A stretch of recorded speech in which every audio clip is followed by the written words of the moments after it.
¿Dado cuenta de que no hay ninguna estatua de Dios? Nadie se ha atrevido a hacer nunca una imagen, una estatua de Dios. Del Señor Jesucristo hay cantidad. Vírgenes, santos, hay infinidad. Pero una estatua de Dios, ¿habéis visto alguna vez? ¿A que no? Cada uno tiene una idea muy particular de cómo puede ser Dios, aunque si somos realistas, Dios no tiene forma. Dios no tiene forma, no tiene medida, no tiene peso. Dice la Biblia, Dios es espíritu. No tiene un cuerpo con brazos, con ojos, con espalda, con pies. Puede estar en todas partes al mismo tiempo. Le decía el Señor al rey David, que tanto anhelaba construirle un templo, una casa al Señor: ¿qué casa me vais a hacer a mí? Si el cielo es mi trono y la tierra es el estrado de mis pies, ¿qué casa le vais a hacer a Dios, verdad? Pero independientemente de cómo cada uno se puede imaginar al Señor, a Dios, lo importante es saber si lo que pensamos de Dios es correcto. ¿Qué concepto tenemos de Dios? Ya sabemos que no tiene forma, que no tiene medida, que no tiene peso, pero ¿cómo es Él? Porque según el concepto que tú tengas de Él, así tú vas a vivir. Hay gente que vive una vida cristiana muy light, sin compromiso, sin santidad, sin orden, porque ese es el concepto que tienen de Dios. Si tuvieran otro concepto más elevado de Dios, no podrían vivir así, imposible. Incluso hasta la forma como oramos. Fíjate cómo ora la gente. A veces escuchar a la gente cómo ora manifiestan el concepto que tienen de Dios, incluso hasta su nivel de madurez. No digo por utilizar más o menos palabras bonitas, por hacer oraciones más largas o más cortas, no, sino la forma como oran, la forma como piden a Dios, la forma como se acercan a Dios. ¿Qué concepto tenemos de Dios? Yo quisiera empezar el mensaje de esta tarde leyendo 2 versículos, después vamos a leer más, pero vamos a comparar 2 versículos, ¿sí? El primero se encuentra en el libro de Deuteronomio, capítulo 1, Deuteronomio capítulo 1, y el otro se encuentra en el Salmo 106, versículo 8. Repito, Deuteronomio 1, 26 y Salmo 106, versículo 8. Hay un momento, y en esta semana hablábamos un poquito acerca de la aparente contradicción que existe cuando el Antiguo Testamento, cuando la Torá habla acerca del tema de los espías, mejor dicho, los exploradores, porque no eran espías, eran exploradores, que si Moisés los mandó, que si Dios le dijo que los mandara, que si fue una iniciativa del pueblo. Ya hemos hablado un poquito acerca de esta semana, Anderson y yo estuvimos hablando, aclarando que los acontecimientos que se relatan no están siempre en orden cronológico, ¿verdad? Entonces parece como que un texto a veces como contradice al otro. Es como cuando, por ejemplo, lees 1 Samuel y da la impresión de que Saúl nunca había visto a David, y después resulta de que otro pasaje parece como que sí lo conocía. Entonces, bueno, ¿qué pasa? ¿Lo conocía o no lo conocía?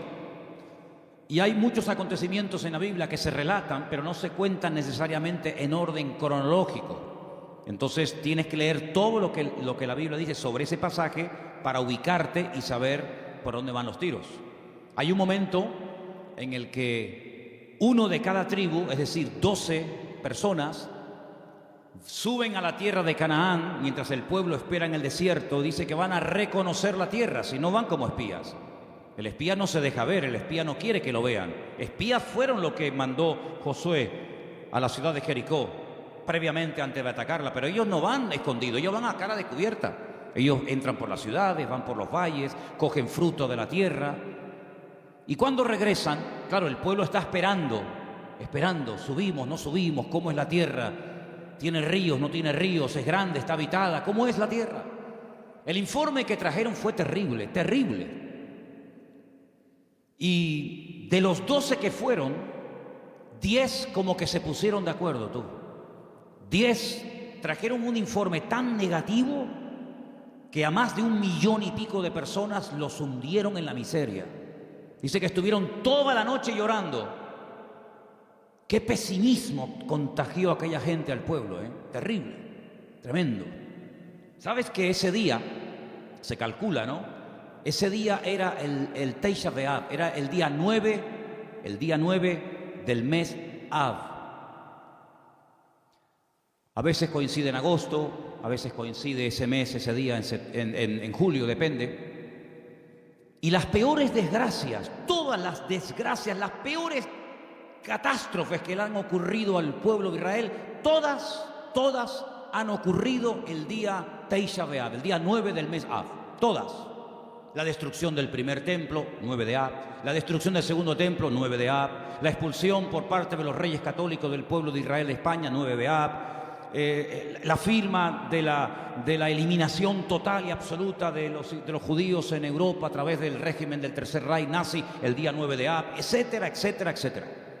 Y es que ese día marcaron su destino, lloraron sin causa, y a lo largo de la historia el Señor les daría motivos para que lloraran con razón. El día 9 de Av. Por eso es un día triste, es un día en el que se esperan siempre todos los años en Israel que pueda ocurrir cualquier cosa. Y fíjense en el capítulo 1 del libro de Deuteronomio, a partir del versículo 26, cuando esta gente regresa, después de haber estado 40 días reconociendo el país, leemos: sin embargo, no quisisteis subir, dice Moisés, no quisisteis subir. Antes fuisteis rebeldes al mandato del Señor vuestro Dios. Fíjate, no dice no quisisteis entrar, no, que lo podía haber dicho, dice no quisisteis subir. Había que subir de nivel espiritual para poder tomar posesión de la tierra del Señor. No quisisteis subir, no quisisteis madurar. Os habíais estancado, os habíais quedado acomodados a la vida del desierto. Y ahora hay que subir, amigo. Y no solamente en el sentido físico, sino también en el nivel espiritual, para tomar posesión y para alcanzar ciertas y determinadas alturas espirituales. Uno tiene que subir, uno tiene que crecer. Y si no subes y si no creces, te pierdes la bendición. Y dice la Biblia que no quisieron subir. Pero no solamente no quisieron subir, sino que en el versículo 23 dice: y murmurasteis en vuestras tiendas. No es que se negaron a decir no queremos subir, aquí nos quedamos, sino que en las tiendas donde ellos vivían en el desierto, tuvieron toda la noche murmurando, hablando mal, quejándose, lamentándose. Y fíjate lo que llegaron a decir, cómo el Señor esas conversaciones, cómo el Señor escuchó e hizo que en su palabra quedara registrado parte de lo que murmuraban en las tiendas de campaña durante la noche. Mira lo que decían: el Señor nos aborrece. ¿Cómo? Porque el Señor nos aborrece, nos ha sacado de la tierra de Egipto para entregarnos en manos del amorreo para destruirnos. Mire, hermanos, si Dios hubiera querido destruir a esta gente, no hacía falta sacarlos de Egipto. No hacía falta sacar a todo el pueblo de la esclavitud en Egipto, llevarlos por el desierto y subirlos a la tierra prometida, a la tierra que fluye leche y miel, para destruirlos. En el mismo Egipto podían haber sido aniquilados.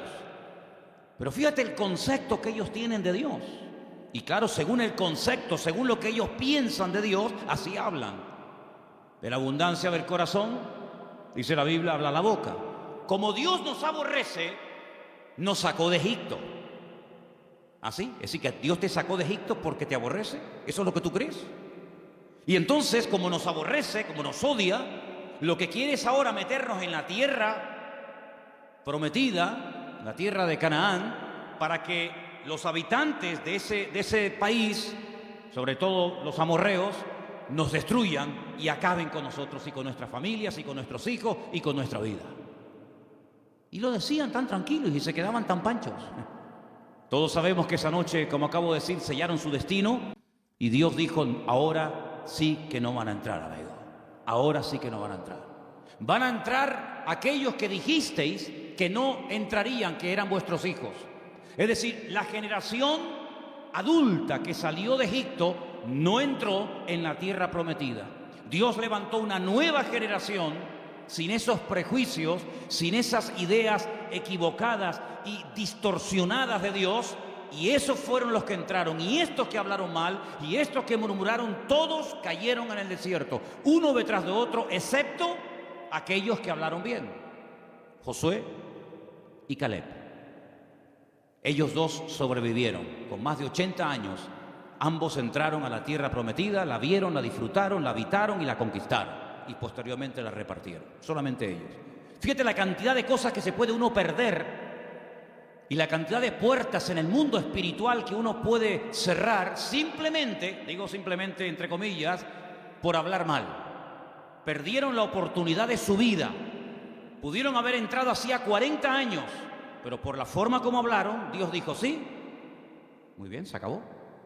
Pero no solamente no van a entrar, sino que ahora encima van a morir en el desierto. Es increíble. Así que ellos creían que Dios los aborrecía.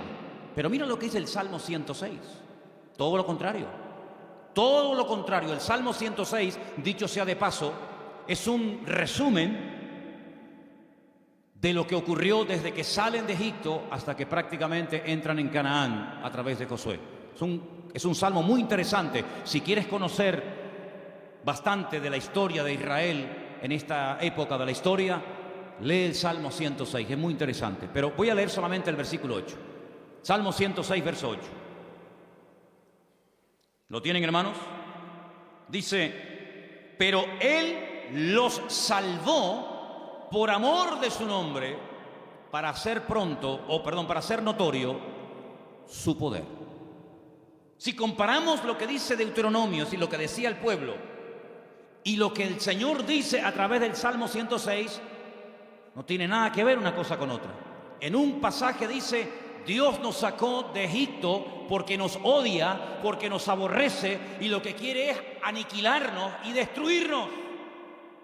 Y el Salmo 106 lo que dice es que la razón principal por la cual el Señor sacó al pueblo de Israel de la esclavitud en Egipto es por amor, no porque los aborrecía, sino por amor. Yo pregunto, de las dos opiniones, la del pueblo y la de Dios, ¿cuál será la correcta? ¿Quién dijo la verdad? Evidentemente el Señor. ¿Quién se equivocó? ¿Quién habló mal? El pueblo. ¿Quién pagó las consecuencias de hablar? El pueblo. ¿Quién perdió la bendición? El pueblo. ¿Y tú crees que a nosotros no nos puede pasar hoy en día lo mismo? ¿Crees que esto solamente es algo que le pasaba a ellos en el Antiguo Testamento, pero que hoy en día da igual cómo hablemos, si nos quejamos o damos gracias al Señor? Si somos personas con una actitud, digamos, de agradecimiento y de gratitud, o estamos todo el santo día lamentándonos, que da igual. No te confundas, hermano. ¿Cuántas personas, incluso que van por la vida llamándose creyentes, se pueden llegar a perder tremendas bendiciones del Señor por la forma como hablan? Porque la forma como hablan manifiesta el concepto distorsionado o equivocado que pueden llegar a tener de Dios. Si tú crees que Dios no te ama, si tú crees que Dios es injusto contigo, si tú en lo profundo de tu corazón crees que el Señor no es tan bueno como dicen algunos, si tú en lo más profundo de tu corazón crees que Dios contigo no ha sido todo lo bueno que tú esperabas, tú vas a vivir así. Y cuando ores, cuando hables con alguien, cuando des testimonio y cuando vengas a la iglesia y cuando salgas de la iglesia, tú vas a vivir según el concepto distorsionado y envenenado que tienes de Dios. Pero el creyente que tiene claro que Dios nos ama, que Dios no es injusto, que Dios quiere lo mejor para mi vida, no se va a quejar, no se va a lamentar, tenga o no tenga. Se le abran las puertas que él creía que se le tenían que abrir o no se le abran nunca. Da igual. El que tiene claro cómo Dios es y cómo Dios, siendo un Dios de amor y de misericordia, pastorea y bendice y protege nuestra vida, va a vivir desde un punto de vista pero completamente diferente a aquel que cree que Dios es injusto y que Dios es malo. ¿Cuántos dicen amén? ¿Qué concepto tú tienes de Dios? Hay gente que piensan que Dios es un Dios que continuamente está esperando que cometas la más mínima equivocación para darte el palo en la cabeza y castigarte. Incluso tal vez hoy en día no se use mucho esa expresión, pero yo recuerdo cuando era niño y me portaba mal, que era la mayoría de las veces, cuando me daba un golpe o me caía o me hacía una herida o algo, muchas veces mi madre y mi abuela y otros familiares me decían: eso te pasó porque Dios te castigó. Pero nunca decían que cuando salía algo bien es porque Dios te ama y te quiere bendecir. Eso no. Pero cuando te pasaba algo malo, Dios te castigó. Y si no, pórtate bien y ya verás cómo no te hubiera pasado. Porque es el concepto que mucha gente tiene de Dios. Que Dios está con el garrote en la mano esperando que cometas la más mínima equivocación para castigarte. Porque tienen el concepto de un Dios castigador, de un Dios vengativo, de un Dios que no pasa ni una, de un Dios que aquí te pillo y aquí te mato. Y así viven, asustados, amedrentados, tratando siempre de buscarse la vida, tratando siempre, ¿verdad?, de abrirse camino a ellos mismos, porque creen que ellos se pueden pastorear a sí mismos mejor que lo que Dios nos puede pastorear a nosotros. ¿Qué te parece, amigo? ¿Qué concepto tú tienes de Dios? ¿Sabes? Comencé a buscar en la Biblia algunas personas que hablaron y describieron a Dios. Y me quedé muy sorprendido, porque hay pasajes extraordinarios en la Biblia donde vemos el concepto que algunas personas tenían acerca de Dios. Y vamos ahora a hacer un viaje por el libro del profeta Daniel, libro que está lleno de declaraciones de personas, vamos a decir, no muy creyentes que digamos, pero que cuando les tocó hablar y describir la figura de Dios, nos quedamos con la boca abierta del concepto que ellos tenían de Dios. Vamos, por ejemplo, a Daniel, capítulo 2, a partir del verso 46.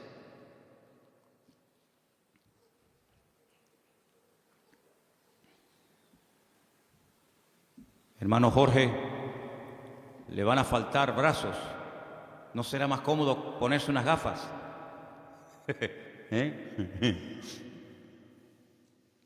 El capítulo 2 del libro del profeta Daniel es un capítulo muy interesante, porque hay un rey llamado Nabucodonosor. ¿Serías capaz de pronunciar ese nombre?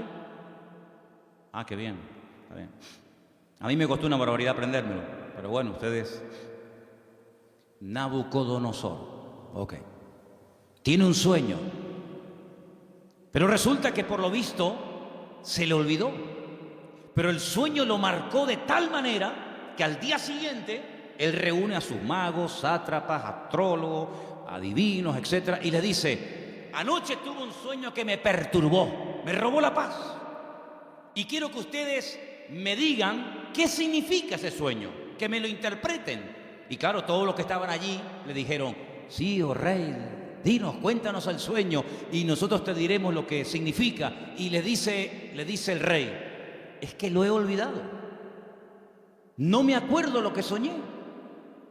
Así que lo que quiero es que me digan lo que soñé y a continuación me interpreten el sueño. Y si no me lo hacen, los condeno a muerte. Convertiré vuestra casa en un estercolero, en un muladar. Descuartizaré a vuestros hijos. Y claro, aquello causó un caos en el palacio tremendo, porque incluso algunos le llegaron a decir: pero es que nunca, jamás se ha oído de un rey que pida que se le cuente el sueño que ha soñado y encima la interpretación. Y no había forma.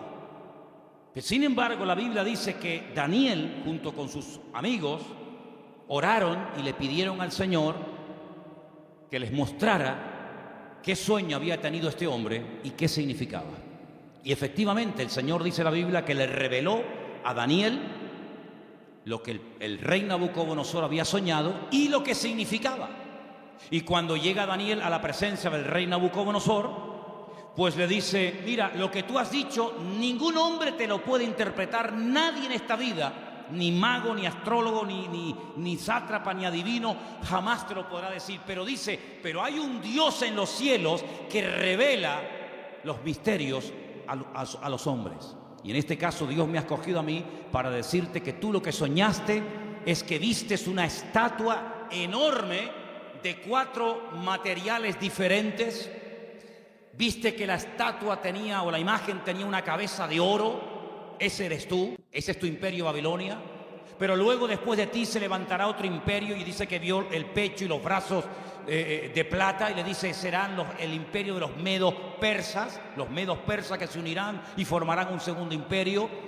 Pero caerá ese imperio con el paso del tiempo y se levantará un tercer imperio que será el de Alejandro Magno, los griegos, ¿verdad? Y por eso ve que el vientre y los muslos son de bronce, pero se levantará un cuarto imperio que hace referencia proféticamente al imperio romano y también en cierto sentido también un poco al reino del anticristo, representado por el hierro y por el barro, y le muestra que tiene 2 piernas y 10 dedos. Y claro, Nabucodonosor, cuando oye aquello, se queda sorprendido, porque dice, bueno, ¿y cómo este hombre puede saber lo que yo soñé? Esto es algo increíble, aunque no le diera la interpretación. El simple hecho de que este hombre haya recibido el sueño que yo tuve, ya me deja con la boca abierta. Pero si encima me dice lo que esto significa, entonces ya esto es el máximo. Y efectivamente, el profeta Daniel se lo interpretó y le dijo, en fin, lo que iba a pasar a lo largo de la historia, los imperios, los que iban a caer, los que no iban a caer, quién iba a ser el primero, el segundo, el tercero, el cuarto, etcétera, etcétera. Y cuando termina de contarle el sueño con su correspondiente interpretación, en el capítulo 2, verso 46 del profeta Daniel, ahora habla al rey y dice, escucha, atento. Entonces el rey Nabucodonosor se postró sobre su rostro y se humilló ante Daniel. Esto es increíble. Y mandó que le ofreciesen presentes e incienso a Daniel. Y el rey habló a Daniel y le dijo, ciertamente el Dios vuestro es Dios de dioses y Señor de los reyes, y el que revela los misterios, pues pudiste revelar este misterio. ¿Cuántos dicen amén? Y ahí se da cuenta Nabucodonosor que el Dios de Daniel, que no es el suyo, dicho sea de paso, es un Dios superior. Es un Dios que es capaz de revelar cosas increíbles que ningún otro Dios en esta vida es capaz de hacerlo. Luego, el concepto que Nabucodonosor en ese momento tenía de Dios es un concepto elevadísimo. No hay otro Dios como el tuyo. Pero ustedes piensan que ese concepto, esa opinión buenísima que tenía del Dios de Daniel, hizo que este hombre cambiara radicalmente de la noche a la mañana. Nada que ver. Una cosa es que tú sepas lo que Dios es y lo que Dios hace, lo que Dios permite y lo que Dios prohíbe, y otra cosa es que tú actúes en consecuencia al conocimiento que tienes de Dios. Fíjate que Daniel le dice, agárrate a este detalle, la imagen tiene 4 materiales, oro, plata, bronce y hierro. ¿Qué es lo que ocurre? ¿Qué es lo que hace Nabucodonosor con esa interpretación? Dice, bueno, pues si los 4 materiales representan 4 imperios, yo lo que voy a hacer es ir en contra de lo que Dios ha revelado a través de este hombre, y voy a mandar a construir una imagen, una estatua enorme, curiosamente de 66 codos de alto y 6 codos de ancho, y la voy a mandar a hacer toda de oro, desde la cabeza hasta la planta de los pies, como diciendo, eso de que después de mí va a haber un imperio y después otro y después otro, de eso nada. La voy a hacer toda de oro, como diciendo, aquí el único imperio del cual se va a hablar y va a perdurar en el tiempo y en el espacio va a ser el reino de Nabucodonosor, el reino de Babilonia, que representa al oro. Y ahora en el capítulo 3, lo que vemos es al rey Nabucodonosor, en el versículo 28, ordenándole a toda la población de su reino que se postren y adoren la imagen que él ha levantado. Y ahí encontramos un pasaje increíble, extraordinario, donde vemos que hubieron 3 personas que no quisieron postrarse ante su imagen. Capítulo 3, versículo del 28 en adelante, dice así la palabra. Entonces Nabucodonosor dijo, bendito sea el Dios de ellos, de Sadrat, de Mesat, de Abednego, que envió su ángel y libró a sus siervos que confiaron en él y que no cumplieron el edicto del rey y entregaron sus cuerpos antes que servir y adorar a otro Dios que es su Dios. Por lo tanto, decreto que en todo pueblo, nación o lengua que dijere blasfemia contra el Dios de Sadrach, Mesach y Abednego, sea descuartizado y su casa sea convertida en muladar, por cuanto no hay Dios que pueda librar como este. Él se dio cuenta de que el fuego no destruyó a estos tres jóvenes valientes, porque ellos le dijeron al rey Nabucodonosor: aunque nos des otra oportunidad, no nos vamos a postrar ante tu imagen. Nosotros solamente adoramos a Dios. Y si ese acto de adorar a Dios implica el que muramos hoy quemados, pues estamos dispuestos a morir quemados. ¿Y qué? Si esa es la muerte, porque yo no elegí ni el día, ni el lugar, ni la forma como nací, pero tampoco podemos elegir ni el día, ni la hora, ni la forma de nuestra muerte. Esas son cosas que escapan al ser humano. Es algo que no podemos escoger, por muy sabios o ricos o intelectuales que seamos. Por lo tanto, si la muerte que Dios ha escogido para nosotros es morir quemados, moriremos quemados, no pasa nada. ¿Creemos que Dios nos puede librar del fuego? ¿Lo creemos? ¿Y nos puede librar de tu mano? ¿Lo creemos totalmente? Pero si no nos quiere librar el Señor, sino que Él hoy quiere que muramos y hasta aquí llegó nuestra vida, tampoco nos vamos a postrar. Y dice la Biblia que fueron lanzados, amarrados, dentro del horno de fuego. Lo que le sorprendió a Nabucodonosor es que no se quemaron, que no solamente había personas vivas dentro del horno, sino que había 4 personajes protegiendo el cuarto personaje a estos jóvenes. Y dice la Biblia que cuando salieron, ni el pelo de su cabeza se había quemado, ni sus ropas olían a humo.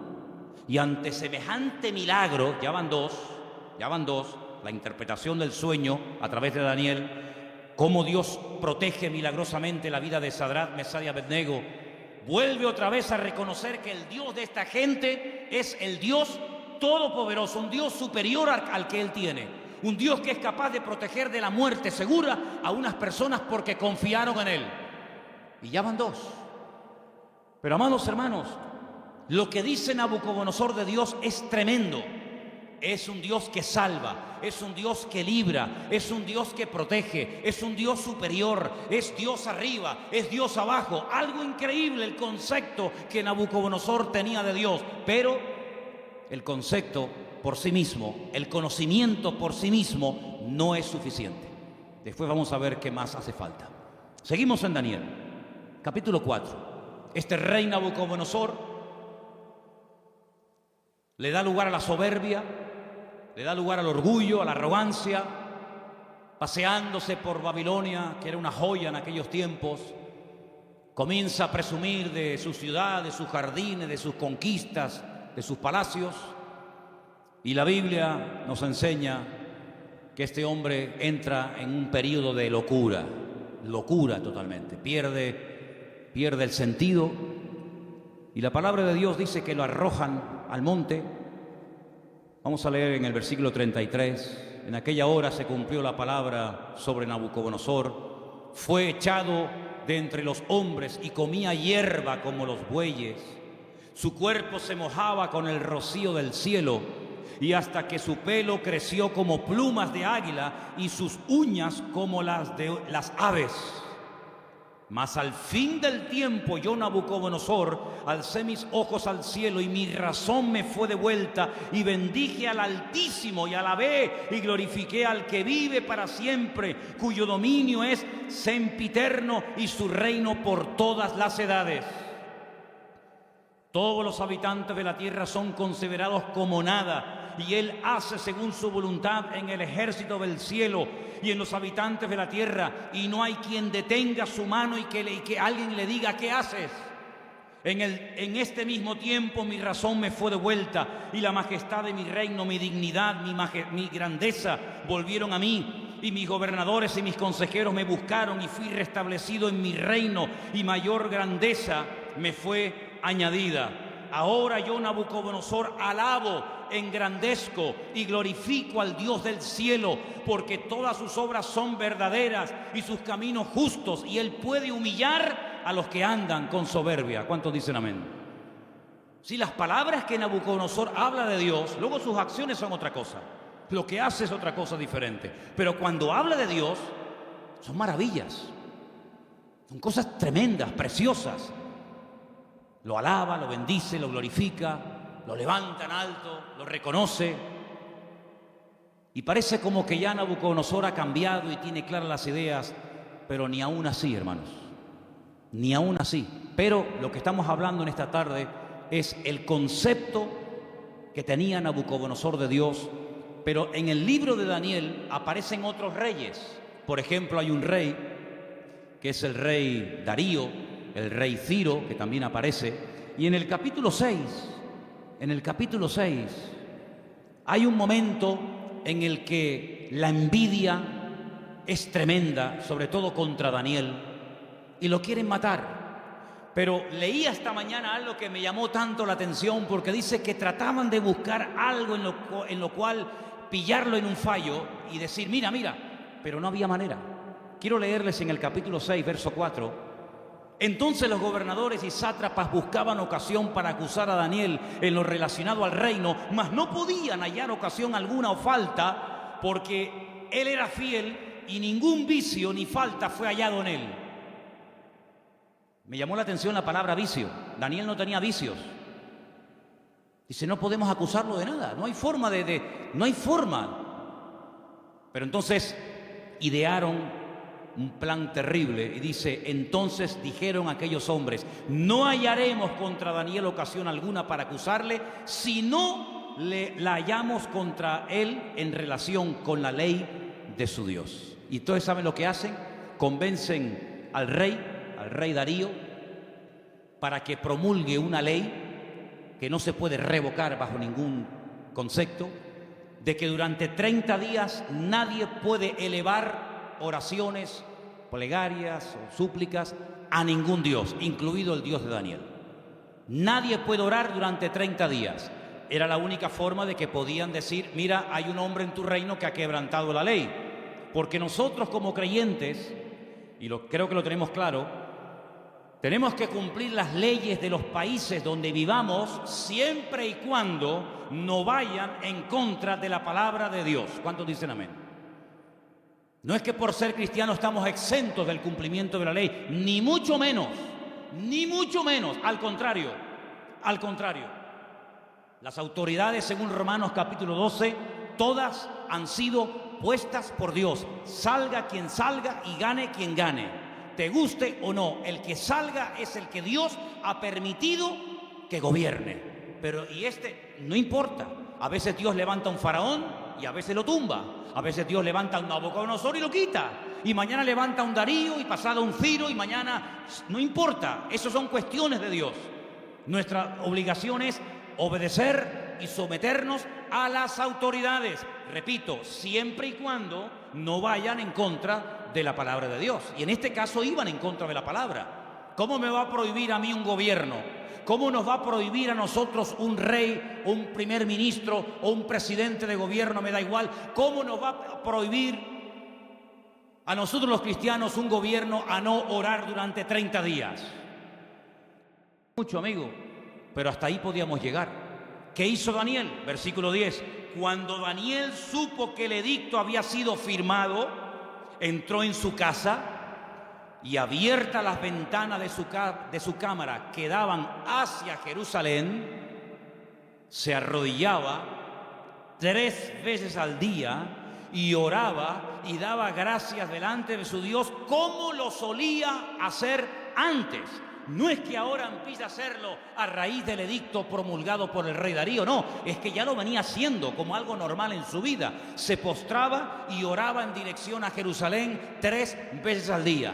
Shaharit, Minjá y Arbit, las 3 oraciones que hace el pueblo de Israel diariamente, por la mañana, por la tarde y por la noche. Por la mañana, por la tarde y por la noche. Y aquí está Daniel haciendo lo que durante miles de años el pueblo de Israel ha hecho, postrarse y orar 3 veces al día. Y ahí lo pillaron. Van con el chisme, van con el cuento al rey Darío y le dicen, no te ha obedecido. Hay un hombre en tu reino llamado Daniel que ha quebrantado la orden y merece la muerte. Claro, cuando el rey se entera de que es nada más y nada menos que Daniel, al que él respetaba, admiraba y amaba, le pesa en el corazón, pero amigo, lo firmado es ley y no te queda más remedio que sentenciar la muerte. En esta ocasión no vas a morir quemado, como ya se intentó matar a tus compañeros, en esta ocasión te espera el foso de los leones. Y yo creo, hermano, que aquellos leones pasaban más hambre que el perro de un hippie, ¿eh? Yo creo que aquellos leones tenían un hambre, si que era totalmente imposible salir con vida de aquel foso de los leones. ¿Qué te parece? Qué bonito es ver a un león detrás de la jaula, ¿eh? Detrás de las rejas. Me acuerdo que una vez hicimos un viaje, hago un paréntesis, estábamos viviendo en Argentina y tuvimos la oportunidad de ir al norte, bien al norte de Argentina, a la provincia de Misiones, y allí había un matrimonio que nos hospedó, un matrimonio de alemanes, y un día nos quisieron llevar a las famosas cataratas de Iguazú, las cataratas más grandes del mundo y las más hermosas. Y por el camino paramos y entramos en un zoológico que la verdad que era deprimente, el zoológico aquel, pero bueno, entramos. Y había una valla, una tela metálica tan fina que yo decía, pero esto es un peligro, ¿cómo pueden tener a un león con una vallita que era de papel, aquello? Y el león estaba al otro lado de la valla, yo estaba aquí, y el león estaba patas arriba, durmiendo profundo. Y yo estaba al lado y ni se enteraba, pero no se me ocurrió otra cosa que tirar una piedra al león. Y cogí una piedra y le hice al león así por arriba, le hice, ¡pum!, le tiré el león, mire hermano, el león se viró, pegó un rugido que todavía lo tengo dentro y no se me ha ido, y eso fue en el año 90, fíjese lo que le digo. Qué miedo pasé, hermano, de verdad, qué miedo pasé. Un león enfadado es terrible, ¿eh? Terrible. Y ahora meten a Daniel en un foso de leones. Como mínimo, si dice leones, plural, como mínimo tiene que haber dos, pero seguramente había mucho más. Al día siguiente, el rey se va corriendo al foso de los leones, donde el día anterior habían echado a su amigo Daniel. Y dice en el verso 19, capítulo 6, el rey pues se levantó muy de mañana y fue apresuradamente al foso de los leones. Lo quería, ¿eh? Y acercándose al foso llamó a voces a Daniel con voz triste y le dijo, Daniel, siervo del Dios viviente, el Dios tuyo, a quien tú continuamente sirves, ¿te ha podido librar de los leones? ¿Te ha podido librar tu Dios? Solamente por eso ya Dios tenía que librar a Daniel, porque si no lo hubiera librado, el rey Darío se hubiera llevado un concepto equivocado de Dios. El Dios de Daniel no pudo salvar a su siervo de la garra de los leones. Solamente por eso ya el Señor protegió a Daniel. ¿De cuántas nos ha librado el Señor para no quedar mal Él? No para no quedar mal nosotros, para no quedar mal Él. ¿De cuántas nos ha librado el Señor? ¿Verdad? Y acercándose al foso lo llamó, ya lo hemos leído, versículo 21. Entonces Daniel respondió, dijo, oh rey, vive para siempre, mi Dios envió su ángel, el cual cerró la boca de los leones para que no me hicieran daño, porque ante él fui hallado inocente, y aún delante de ti, oh rey, no he hecho nada malo. Entonces se alegró el rey en gran manera a causa de él, y mandó sacar a Daniel del foso, y Daniel fue sacado del foso, y ninguna lesión se halló en él, porque había confiado en su Dios. Y el rey dio orden y fueron traídos aquellos hombres que habían acusado a Daniel y fueron echados en el foso de los leones, ellos, sus hijos, sus mujeres, y aún no habían llegado al foso, al fondo del foso, cuando los leones se apoderaron de ellos y quebraron todos sus huesos. Entonces el rey Darío escribió a todos los pueblos, naciones y lenguas que habitaban en toda la tierra, paz sea multiplicada. De parte mía es puesta esta ordenanza, que en todo el dominio de mi reino todos teman y tiemblen ante la presencia del Dios de Daniel. Escucha ahora el concepto elevadísimo que tenía Darío de Dios. Porque Él es Dios viviente. ¿Cuántos dicen amén? Permanece por todos los siglos. ¿Cuántos dicen amén? Su reino no será jamás destruido. Su dominio perdurará hasta el fin. Él salva. ¿Cuántos dicen amén? Él libra. Hace señales y maravillas en el cielo y en la tierra. Él ha librado a Daniel del poder de los leones. Y Daniel prosperó durante el reinado de Darío y durante el reinado de Ciro el persa. Fíjate qué concepto por aquel milagro, por aquella maravilla hecha por el Señor, proteger milagrosamente de la muerte, devorado por las fieras, por los leones a Daniel. Este hombre dice cosas tremendas que muchos cristianos cuestionan. Él dice: Dios salva, pero Dios libra, hace maravillas. Hay algunos cristianos que no creen que Dios hace maravillas.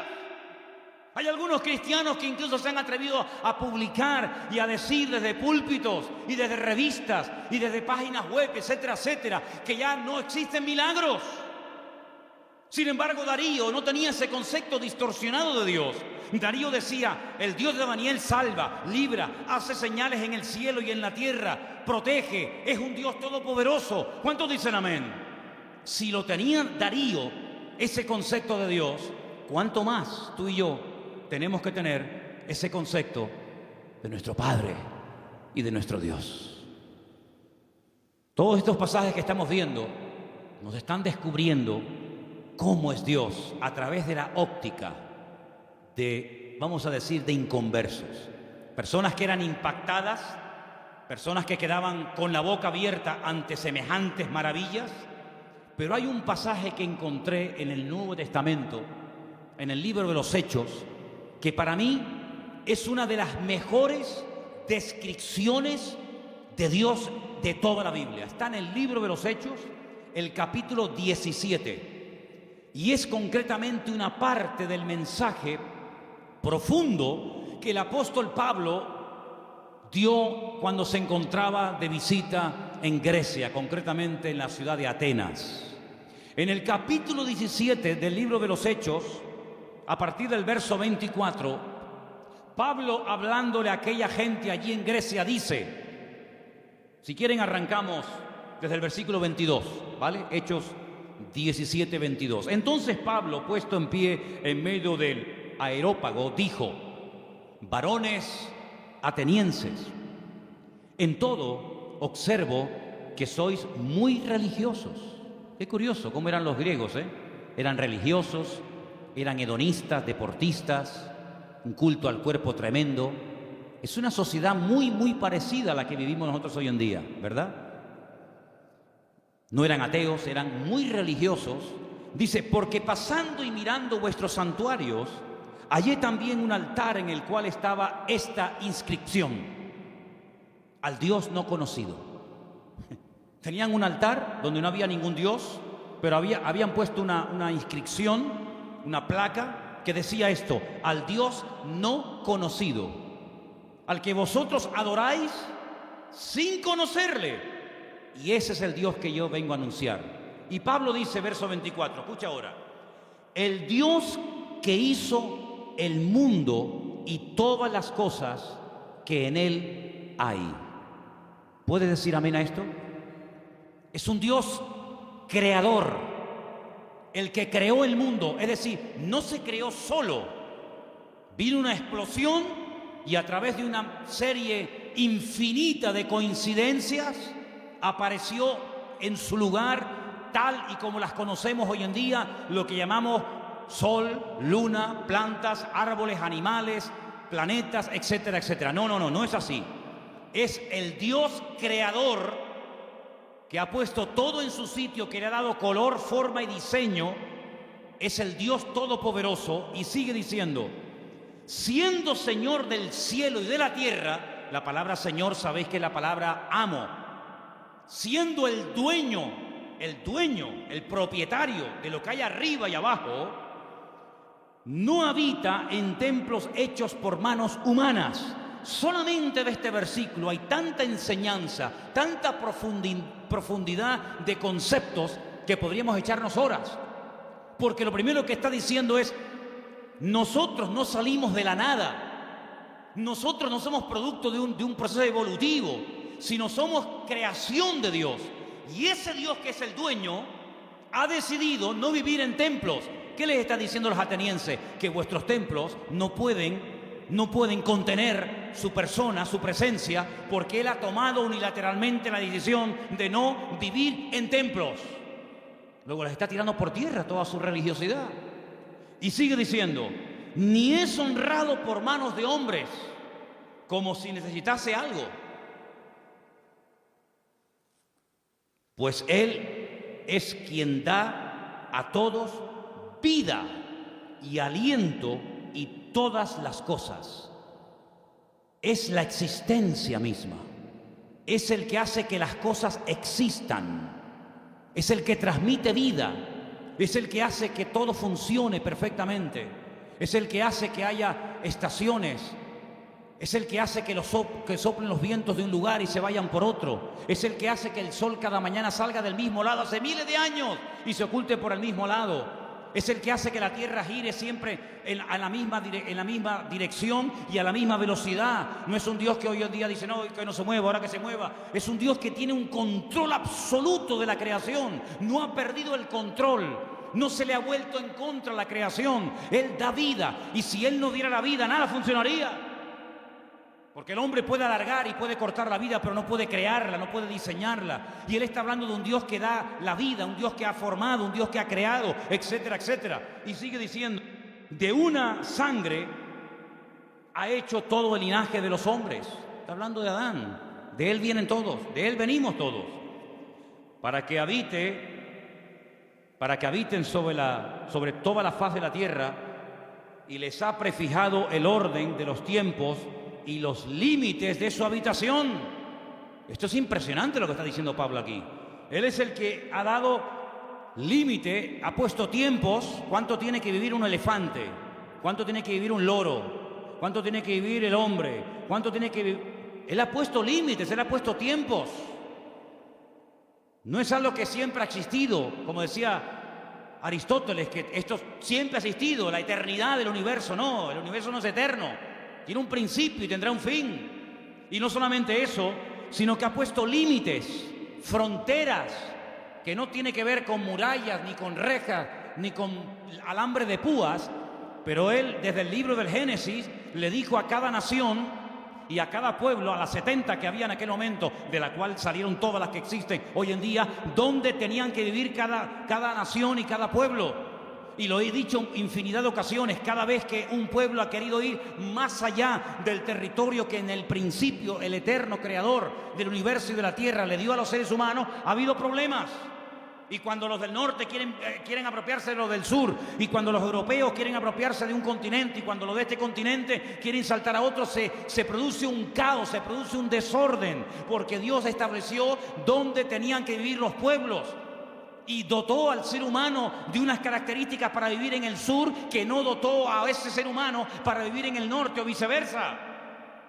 Y Dios lo que está haciendo es poner en orden el mundo, así como puso el sol aquí, no allá, aquí lo puso. Y así como puso la tierra en este lugar y no la puso en la otra punta de la galaxia, Dios ha puesto a los hombres donde Él ha querido y como Él ha querido. Porque es un Dios que controla y ordena la creación, y el hombre siempre tratando de alterar el orden de Dios. Dice, para que busquen a Dios, si en alguna manera palpando puedan hallarle, aunque ciertamente no está lejos de cada uno de vosotros. Porque en Él vivimos y nos movemos y somos. Eso es increíble, ese concepto. En Él vivimos, nos movemos y somos, como algunos de vuestros propios poetas también han dicho, porque linaje suyo somos. Siendo pues linaje de Dios, no debemos pensar que la divinidad sea semejante a oro, plata, piedra, esculturas de arte, imágenes de hombre. Pero Dios, escucha, Dios, habiendo pasado por alto los tiempos de esta ignorancia, ahora manda a todos los hombres en todo lugar que se arrepientan. A todos, absolutamente a todos. Por cuanto ha establecido un día, por el cual juzgará al mundo con justicia por aquel varón a quien designó. Está hablando del Señor Jesús, dando fe a todos con haberle levantado de los muertos. Y ahí ya se rompió la armonía, porque cuando oyeron de lo de la resurrección, eso era algo que no les cabía en la cabeza, y ahí le dijeron, bueno, ya te escucharemos en otra ocasión, en otro día, en otro momento. El concepto que Pablo tenía de Dios era un concepto no distorsionado, no equivocado ni envenenado, sino era un concepto correcto y exacto. La pregunta que tenemos que volver a hacer nosotros en el día de hoy, ¿qué concepto tenemos nosotros de Dios? ¿Cómo tratamos a Dios? Muchas veces le decimos a Dios cómo nos tiene que tratar a nosotros. Pero la pregunta es, ¿cómo estamos nosotros tratando a Dios? Queremos que Él nos sane cuando estamos enfermos. Queremos que Él supla nuestras necesidades cuando necesitamos que sean suplidas. Queremos que nos haga compañía cuando nos sentimos solos. Queremos que nos dé trabajo cuando nos falta. Queremos que nuestros hijos estén sanos y robustos y con trabajos y bien. Todo eso está bien claro. Pero la pregunta es, ¿cómo tú estás tratando a Dios? Algunos ni se lo han planteado. Algunos viven en una ignorancia tan grande que lo único que le preocupa es el aquí y el ahora. Comamos y bebamos porque mañana moriremos. Ese es el eslogan de la sociedad y de muchas personas hoy en día. ¿Qué más da si hay cielo, si hay infierno, si mañana me muero o no me muero? Es el día de hoy lo que me preocupa. Ya mañana ya Dios dirá, ¿verdad? Para quedar bien. ¿Qué concepto tú tienes de Dios? Depende del concepto que tengas, estarás hablando de tu nivel de madurez. Y así vivirás, y así hablarás, y así te comportarás con tus semejantes. Y cuando vamos a la palabra de Dios, vemos que ese Dios real, vivo y verdadero, que es el único que existe, que es uno, se ha dado a conocer de varias formas. Primero, a través de la creación. Vamos a un texto que nos va a leer nuestro hermano Luis. Romanos 1:20. Preste atención porque es un texto extraordinario a tener en cuenta. Romanos 1:10. 1:20, perdón. Porque las cosas invisibles de Él, su eterno poder y deidad, se hacen claramente visibles desde la creación del mundo, siendo entendidas por medio de las cosas hechas, de modo que no tienen excusa. Dios dice en su palabra que nadie tiene excusa para no creer en Dios. Algunos me han preguntado muchas veces, pero hay gente a la cual nunca se les ha hablado de Cristo. ¿Y eso qué significa? ¿Que no van a creer en Dios porque nadie les ha testificado, porque nadie los ha invitado a un culto, porque nadie les ha dado una Biblia, un Nuevo Testamento? Dice el Señor, y lo declara categóricamente en la palabra a través de la boca de Pablo, que a través de la creación el hombre puede llegar a la conclusión de que detrás de lo que vemos, detrás de lo creado, hay un creador. Detrás de este púlpito tuvo que haber alguien que lo hiciera.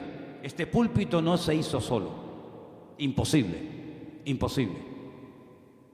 Detrás de un coche tiene que haber un fabricante. Esas piezas tuvieron que ser diseñadas y puestas en ese lugar para que esa máquina funcione. El reloj que llevamos, el reloj que llevamos todos en la pulsera, en la muñeca. Ese reloj me habla de que tuvo que haber alguien que lo diseñara, alguien que lo creara, alguien que lo pusiera ahí. Cada pieza, cada tornillo. Sí, detrás de lo creado hay un creador. Y detrás de cada cosa creada hay un diseñador que le dio forma.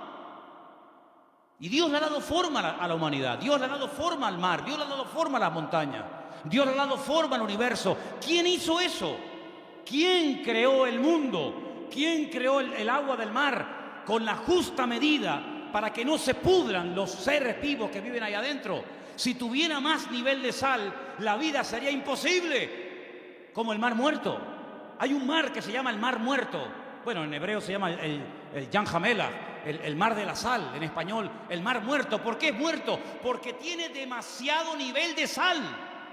¿Te imaginas que los mares que nos rodean, las playas a las que vamos a bañarnos, tuvieran el mismo nivel de sal que el mar muerto en Israel? No habría peces. Sería imposible la vida. No se podría navegar en esos mares. No habría peces, no habría fauna marina. Pero Dios, cuando hizo el mar, le dio la cantidad exacta de sal, ni más ni menos, para que todo funcione de una forma perfecta y matemática durante miles y miles de años. Así de claro, hermano. Si el sol estuviera un poco más cerca, sería imposible la vida en el planeta Tierra. Moriríamos todos achicharrados, quemados. Si el sol estuviera más lejos, la vida en la Tierra sería imposible. Se congelaría la Tierra. Pero Dios lo puso justamente donde tiene que estar y como tiene que estar, para que ni caliente demasiado ni enfríe demasiado. Ahí está, donde tiene que estar.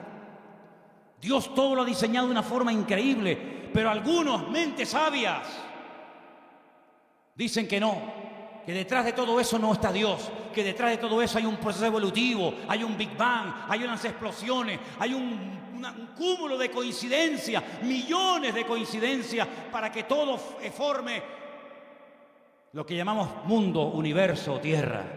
Increíble. Ahí se cumple el texto que dice: y queriendo ser sabios, se hicieron necios. Queriendo ser sabios, se hicieron necios.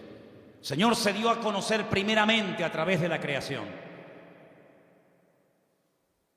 Hay personas que se han convertido observando las estrellas, porque todas las estrellas del universo, su nombre están en hebreo, y traduciendo el nombre de muchas de las estrellas puedes conocer prácticamente toda la Biblia, Antiguo y Nuevo Testamento, primera y segunda venida de Cristo. Ya sé que no es un método que hoy en día utiliza el Señor, pero hubo durante muchas generaciones y siglos un sistema que le permitía al hombre leer, descifrar el mensaje de Dios en las estrellas. De ahí que el diablo después se levantara y creara o inventara la famosa astrología, tratando de manipular el universo, ¿verdad? Y tratando de decirle al hombre que esta estrella o aquella o la otra ejercía una influencia mejor o mayor o positiva o negativa sobre el carácter, la personalidad de la gente, y de ahí viene todo el sistema de horóscopos y toda esa historia. Pero hubo un momento en la historia en el que los hombres sabían interpretar y leer las estrellas. Y los magos de Oriente vinieron a Belén guiados por una estrella, no por una, sino por su estrella. Y se dieron cuenta de que las estrellas se habían alineado, y cuando interpretaron y vieron Betulá y vieron Ari y vieron todas las estrellas, ellos dijeron: ha nacido el Mesías, porque ellos supieron leer el mensaje, cosa que hoy en día pues ni se puede ver ni se puede interpretar. Y hay otro momento en el que Dios utilizó otro sistema, y dice la Biblia en Hebreos, que también lo vamos a leer ahora, que Dios habló muchas veces, muchas formas y maneras distintas, pero ahora ya ha hablado ya de la última forma que iba a hablar. Y quiero que escuchen este versículo, es el último que vamos a leer. En Hebreos capítulo 1, a partir del versículo 1 en adelante, dice así: Dios, habiendo hablado muchas veces y de muchas maneras en otro tiempo a los padres por los profetas, en esos postreros días nos ha hablado por el Hijo, a quien constituyó heredero de todo, y por quien asimismo hizo el universo, el cual, siendo el resplandor de su gloria y la imagen misma de su sustancia, y quien sustenta todas las cosas con la palabra de su poder, habiendo efectuado la purificación de nuestros pecados por medio de sí mismo, se sentó a la diestra de la majestad en las alturas, hecho tanto superior a los ángeles, cuando heredó más excelente nombre que ellos. Si Dios habló muchas veces y de muchas formas diferentes, dice en el pasado, dice, pero en los últimos tiempos Dios decidió hablar ya contundente y claramente, y lo hizo a través del Señor Jesús, a través de su amado Hijo. Eso es lo que dice la palabra. Así que si no te sirve la creación, Dios se reveló en su palabra. Si no te gusta leer la Biblia o no la conoces, Dios te habló a través de Jesús. Pero no hay excusa, no hay ninguna excusa. Dios no va a decir: ¿y qué hacemos con este al cual nadie le predicó? Todo el mundo tendrá su oportunidad de una manera u otra. Eso no nos exime de la responsabilidad de predicar el Evangelio, evidentemente. Pero les puedo asegurar, amados hermanos, que el Señor no ha dejado su persona sin testimonio. Él ha dado testimonio de su existencia, Él ha dado testimonio de su poder, Él ha dado testimonio de que esto no es producto de la casualidad, sino es producto de la mano poderosa de Dios. ¿Cuántos dicen amén? Y para más INRI, si quieres creer en Dios, mírate a ti mismo, mírate tú, porque viéndote a ti no me queda más remedio que creer en Dios. Alguien le dijo una vez a una persona: demuéstrame que Dios existe. Dice: mírate a ti mismo, viéndote a ti, tengo que reconocer que Dios tiene que existir. Porque ¿de dónde saliste tú? No de mis padres, y los tuyos, y tu padre, y de los suyos, y ellos. Y cuando seguimos hacia atrás, Llegamos a un momento en el que nos damos cuenta de que la humanidad no es algo eterno, que siempre ha existido de eternidad a eternidad, sino que hubo un punto de partida, hubo un primer habitante, como habrá un último. Y de generación en generación, el hombre mirando hacia sí mismo puede ver el diseño perfecto de su cuerpo, cómo todo funciona con una armonía extraordinaria. Y todo eso nos habla de un diseñador, de un creador y de un Dios todopoderoso. Ahora, el que no quiere creer, ni viendo milagros va a creer. Ni viendo milagros va a creer, porque los milagros no se hacen para que la gente crea, sino que se hacen como evidencia de la manifestación del poder de Dios. Y quiero solamente recordarles que la lectura que se leyó esta tarde estaba basada en el libro de Esdras, ¿verdad? Capítulo 9. Cuando ellos vuelven del cautiverio en Babilonia, gracias al Señor, después de 70 años, llegan a Babilonia, llegan a Jerusalén, con la intención de hoy empezar de cero, reconstruir la ciudad, inaugurar otra vez el templo, y bueno, hacer las cosas ahora bien. Y le llega la noticia al sacerdote Esdras y le dicen: tenemos que comentarte algo, aquí hay un problema muy grave y muy serio. A ver qué pasa. Resulta que los que han venido del cautiverio, muchos se casaron con mujeres inconversas, con paganas, con idólatras, y cuando han llegado aquí se han unido a las mujeres del país y se han mezclado. Cuando oye esto, Esdras dice que se arrancó los pelos de la barba, se arrancó los pelos de la cabeza, se rasgó las vestiduras, se cubrió de polvo y ceniza, se tiró al suelo, empezó a suplicar misericordia y clemencia y piedad al Señor, porque dijo: otra vez, ¿qué creéis que este momento, este alivio momentáneo que el Señor nos ha dado, este pequeño remanente que somos en el día de hoy, es porque somos buenos y nos lo hemos merecido? No, ha sido por la misericordia del Señor. Pero ¿cómo volvéis otra vez a hacer lo mismo que hacíamos hace 70 años? Desobedecer al Señor. Es decir, el concepto que Esdras tenía de Dios era muy claro. Él sabía que el pecado trae consecuencias. El pecado se perdona siempre que hay arrepentimiento, siempre, no te quepa la menor duda. Pero en algunas ocasiones, no todas, pero en algunas ocasiones el pecado, la desobediencia, el desorden trae consecuencias a corto y a largo plazo. Y este hombre se pone a orar, todo el capítulo 9, léanlo, es una maravilla. Todo el capítulo 9 de Esdras es una oración enorme, donde este hombre dice: no habéis aprendido del pasado. Volvéis otra vez a cometer lo mismo que hace 70 años atrás. ¿No os dais cuenta que esta fue una de las causas por las cuales fuimos atacados y destruidos y humillados? ¿No os dais cuenta del precio elevadísimo que se tuvo que pagar por haber desobedecido al Señor? Volvéis otra vez a las andadas. Pero ¿saben qué, hermanos? Somos así. ¿Cuántos vuelven al vómito otra vez? ¿Cuántos están un tiempo tranquilos, libres, en paz, bendecidos, y cuando te das cuenta, otra vez volvió a las andadas? Como el pueblo de Israel, exactamente igual, al que muchos lo critican y lo cuestionan, pero el corazón del ser humano es el mismo. Da igual si es judío, si es gentil, si es americano, si es europeo, da igual. No terminamos de aprender, no terminamos de interiorizar la gran verdad de que Dios es un Dios santo.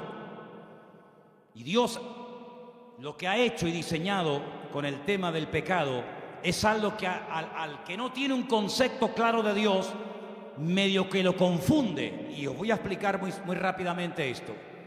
Como no la consecuencia, sino la sentencia sobre el pecado no es inmediata. El hombre cree que como yo he pecado, he desobedecido, no he hecho la voluntad de Dios y aparentemente no me ha pasado nada, pues eso quiere decir de que lo puedo volver a hacer. Pero es que Dios lo ha diseñado así. Y fíjate qué astuto y qué malo es el enemigo, que cuando quiso tentar a Eva, le dijo: ¿qué es lo que Dios os ha dicho? Que no podemos comer, porque el día, subrayo, el día que comamos, moriremos. Satanás le dijo: no morirás. Ella comió y no murió. Y como que Satanás se le quedó mirando y le dijo, yo te lo dije, ¿te has muerto? Tócate. Estás viva, no has muerto. Dios te engañó. Ella no entendía lo que era morir. Es el primer pasaje de la Biblia donde te das cuenta que un concepto equivocado y distorsionado de la persona de Dios te hace creer mentiras, y las mentiras te esclavizan y te condicionan la vida. Ahí puedes ver que el hombre es mucho más que un cuerpo. Es espíritu, es alma y es cuerpo. Sin embargo, cuando su marido come, se esconde de Dios, le da vergüenza hablar con Dios, y Dios lo confronta y le dice, ¿dónde estás? Como diciendo, ¿qué has hecho? ¿Qué te ha pasado? Él creía en Dios. Adán no se convirtió de creyente en ateo así en segundos. Él seguía siendo creyente, pero el concepto de Dios, el pecado lo distorsionó. Él creía en Dios, pero creía que podía esconderse de Dios y meterse en un lugar donde Dios no podía encontrarlo. Y el otro día hablamos acerca de dónde vamos a huir para escondernos de la presencia de Dios. ¿A dónde nos podemos esconder? Creía en Dios, pero estás creyendo equivocadamente. El día que vieron el cuerpo inerte y sangrando y que no se movía de su hijo Abel, ese día ella entendió que la muerte, cuando uno peca, tiene dos puntos principales: la espiritual y la física. El día que comiste del árbol prohibido, moriste espiritualmente hablando. Y llegará el momento que la sentencia natural y física sobre tu desobediencia la experimentarás cuando tu cuerpo, de un momento a otro, deje de funcionar y te mueras físicamente. ¿Te das cuenta? Cuando el apóstol Pablo le escribe a los efesios, les dice, vosotros estabais muertos, no físicamente, sino en vuestros delitos y en vuestros pecados, y Él os dio vida juntamente con Cristo. Luego, un concepto distorsionado de Dios nos puede llegar a interiorizar la falsa idea de que yo peco, yo desobedezco, yo hago lo que me da la gana y no pasa nada. Eso es lo que tú te crees, porque la soberbia del hombre lo ciega, el orgullo del hombre lo embota.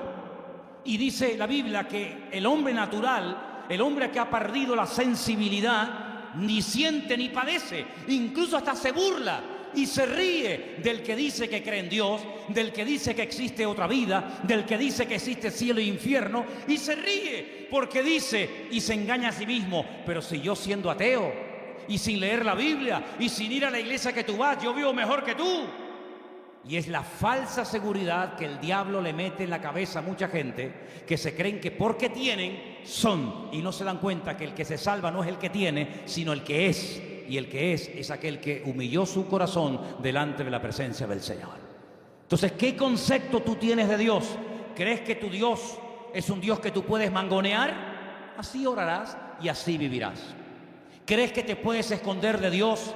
Porque como no lo sabe tu mujer, como no lo sabe tu padre lo que has hecho, ¿crees que también Dios no se ha enterado? Pues así vivirás, así te moverás y así actuarás. Pero si tú tienes un concepto como el que Esdras tenía, como el que Daniel tenía, como el que Pablo tenía y los hombres de Dios tuvieron, que Dios es un Dios que ve, Dios es un Dios que conoce, Dios es un Dios que está permanentemente a nuestro lado, ya te vas a cuidar tú mucho, amigo, de hacer cosas que le desagradan al Señor, porque aunque no te vea ni te observe nadie, tú sabes que los ojos del eterno Dios te van a ver a donde quiera que vayas, sea de noche o sea de día. ¿Cuántos dicen amén?